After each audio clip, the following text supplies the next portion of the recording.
নমস্কার। কেমন আছো বন্ধুরা? সবাই কেমন আছো? আমি তোমাদের নতুন বন্ধু।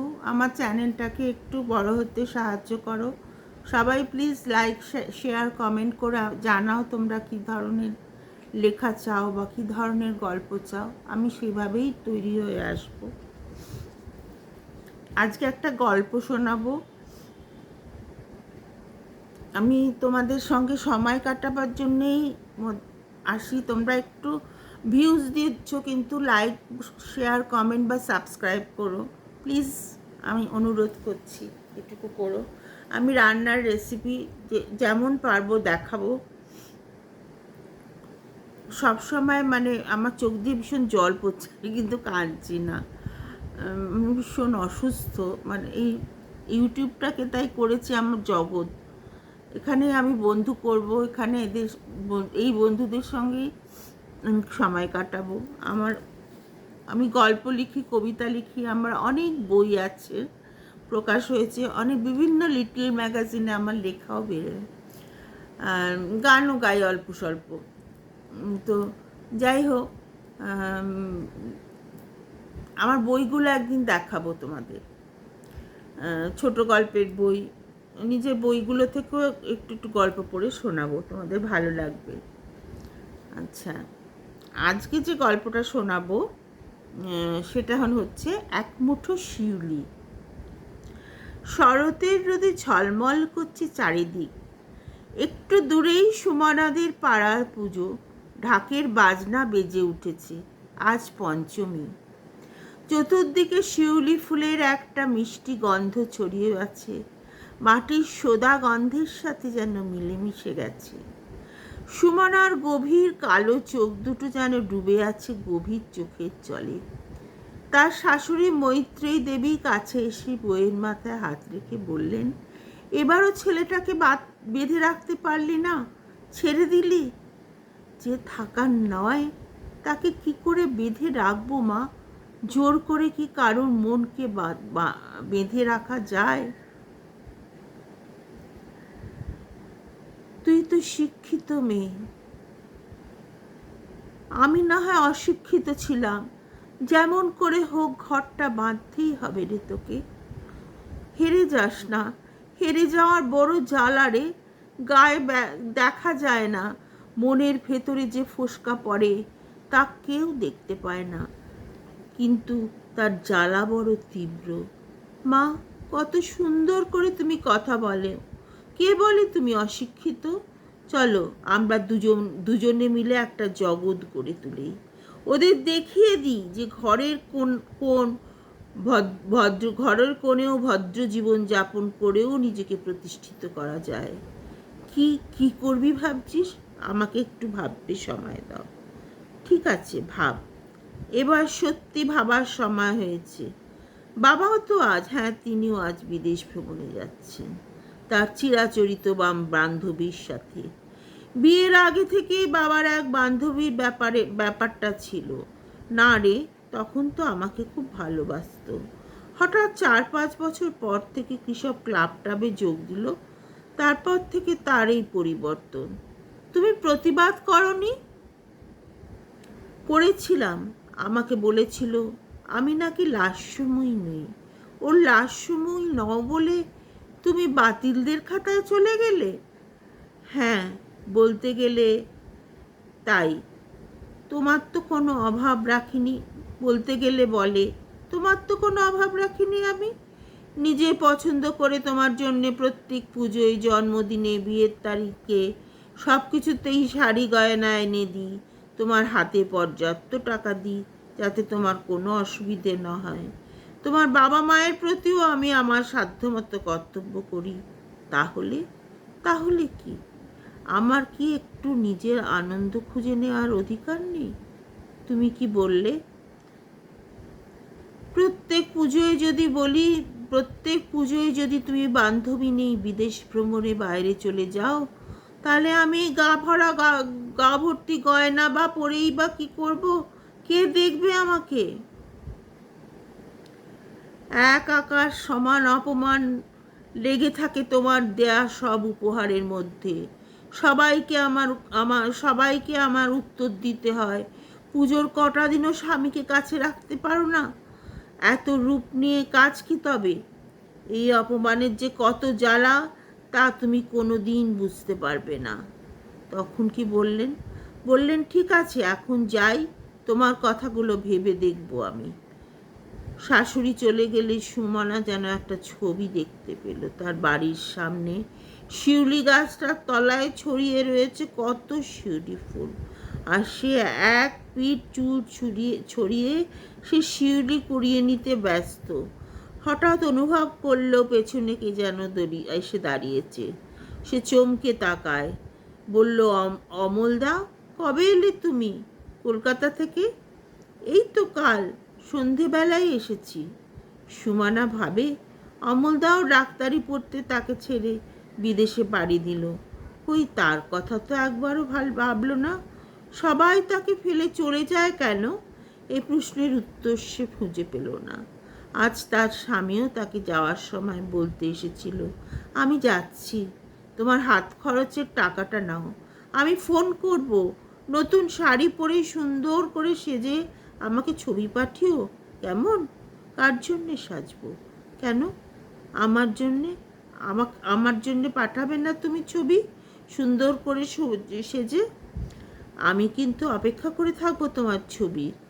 হ্যাঁ, এবার তাকে তার স্বামী মলয় দামি একটা মোবাইল ফোন কিনে দিয়েছে। যাওয়ার আগে বলল, আঁচলটা পাতো। কেন? হঠাৎ আঁচল পাতবো কেন? পাতো না বলছি। সুমনা আঁচলটা পাততেই ওর আঁচলে এক মুঠো তাজা শিউলি ফুল ঢেলে দিয়ে বলল, তুমি শিউলি ভালোবাসো বলে আমি নিজে হাতে এই টাটকা তাজা শিউলি ফুল তুলেছি। এর গন্ধ আমাকে মনে পড়াবে তোমায়। কাছে এসে দু হাতে মুখ তুলে ধরে চুম্বন করে এঁকে দিয়েছিল। সুমনার খুব রোম্যান্টিক লেগেছিল সেই মুহূর্তটা। কিন্তু মুহূর্তরা বড় কম সময় কাছে থাকে। কাছে থাকে। সুমনা শিক্ষিত মেয়ে, এমএসসি পাশ করে তাও কোথাও যেন একটা হেরে যাওয়া বোধ কাজ করে। অমলদা ডাক্তারি পড়তে গিয়ে তার প্রতিশ্রুতির কথা ভুলে গিয়ে এক বিদেশিনীকে বিয়ে করে বসল। সেও তার স্বামীর থেকে অনেক পেয়েও যেন হেরে যাচ্ছে। বিয়ের প্রথম বছরটা বাড়ি ছিল, তাও যেন খুব বিরক্ত হয়ে। তারপর থেকে তো বাইরে চলে যায়। কিসের টানে, কোন টানে তা আজও অজানা। তার শাশুড়িও অত সুন্দরী হয়ে বাড়ির গৃহিণী স্ত্রীর পূর্ণ মর্যাদা পেয়েও স্বামীকে ধরে রাখতে পারলেন না। মা যে এত অপূর্ব গান করেন বাবা কোনোদিন শোনেননি। এটা মায়ের কি অভিমান! মা বলেন, যে মানুষটা আমার নয় তার প্রতি আবার অভিমান, ওসব কোন যুগে ঘুচে গেছে। আজ সন্ধ্যার পর ঠাকুরের ঘরের সামনে সুমনা সুন্দর করে আলপনা দিয়ে সাজালো। ঠাকুরের সামনে লুচি, মোহনভোগ, 5 রকম ভাজা, ফল, মিষ্টি রেখেছিল, আর দিয়েছিল মলয়ের দিয়ে যাওয়া শিউলি ফুলগুলো কাঁসার রেকাবে সুন্দর করে সাজিয়ে। আজ সপ্তমী, তাই এই আয়োজন। নিজেও সেজেছিল, শাশুড়িকেও সাজিয়েছিল। পাড়ার কিছু মহিলা এসেছিলেন, একজন আবার নারকোল নাড়ু বানিয়ে এনেছিল। ঠাকুরমশাই নিবেদন করে দিলেন। পাড়ার মাসিমার এক ছেলে গোটা অনুষ্ঠানের ভিডিওগ্রাফি করেছিল। বহুদিন পর উনি গান গাইলেন, একটি অতুল প্রসাদের গান। একা মোর গানের তরি ভাসিয়েছিলেন নয়ন জলে। একা মোর গানের তরি ভাসিয়েছিলাম নয়ন জলে, সহসা কেলে গো এ তরি বাইব বলে ভাসিয়েছিলাম নয়ন জলে।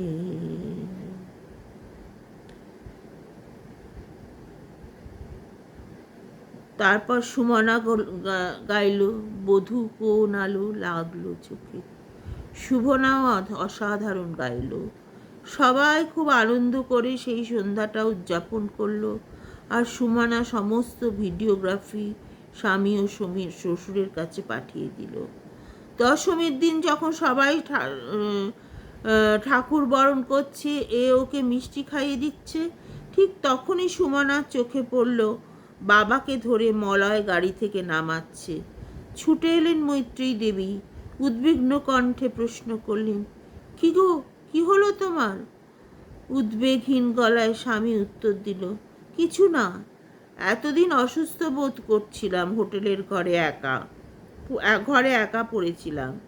বাবুকে ফোন করতে ও এসে ডাক্তার দেখিয়ে আমাকে নিয়ে এসছে। ততক্ষণ মৈত্রী দেবী স্বামীকে সব অভিমান ভুলে জড়িয়ে ধরেছেন। স্ত্রীর কাঁধে হাত দিয়ে স্বামী বললেন, আর ভয় নেই, আসলে কাঁধের ভারটা হালকা হয়ে গেছিল তো, তাই বোধহয় ভগবান বাঁধনটা শক্ত করে গন্তব্যে পাঠিয়ে দিলেন। স্ত্রীর কাঁধে ভর দিয়ে আস্তে আস্তে নিজের ঘরের দিকে চলে গেলেন।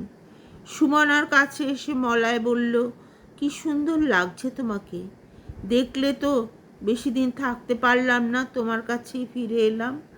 আর তোমাকে দেওয়ার মতো আমার কাছে দুটো খুশির খবর আছে। সুমনার কাঁধে হাত দিয়ে নিজের দিকে আকর্ষণ করে বলল, কি বলো তাড়াতাড়ি, ঘরে চলো। হ্যাঁ চলো, এবার ঘরে যাই। ঘরে এসে মলয় বলল, এবার বলো। আমি একটা প্রাইভেট কলেজে পড়াবার জন্য অফার লেটার পেয়েছি। আরে বাবা, তুমি তো কামাল করে দিয়েছো। আর একটা, আমি মা হতে চলেছি। হ্যাঁ বলে মলয় দৃঢ় আলিঙ্গনে সুমনাকে আবদ্ধ করে বলল, এত খুশি কোথায় ছিল বলো তো? এক মুঠি শিউলির অন্তরালে, যা তুমি আমাকে দিয়ে গেছিলে যাওয়ার সময়। এক মুঠো শিউলির অন্তরালে ছিল, যা তুমি দিয়ে গেছিলে আমাকে যাওয়ার সময়। বাড়ির আবহাওয়াটাও যেন আগের মতো হয়ে উঠল। মৈত্রী দেবীকে তার স্বামী বলল, তুমি কিন্তু একটা বিরাট পাওনা থেকে আমাকে বঞ্চিত রেখেছিলে। কি পাওনা? তুমি এত সুন্দর গান করো, আমাকে কোনোদিন শোনাওনি তো। তুমি তো শুনতে চাওনি, তুমি তো কোনোদিন শুনতে চাওনি। এই পাওনাটা থেকে আমায় বঞ্চিত রেখেছিলে। এত অপূর্ব গান গাও, অথচ কখনো জানতেই দাওনি। তুমি জানতেও চাওনি। এবার সব অভিমানের পালা শেষ, এখন শুধু ভালোবাসা। নমস্কার। আপনারা প্লিজ আমাকে বন্ধু বলে মেনে নিন, বন্ধু বলে আমার গল্প শুনুন। ভালো লাগলে লাইক, শেয়ার, কমেন্ট করুন, সাবস্ক্রাইব করুন, আমার ছোট্ট চ্যানেলটাকে বড় হতে সাহায্য করুন। নমস্কার।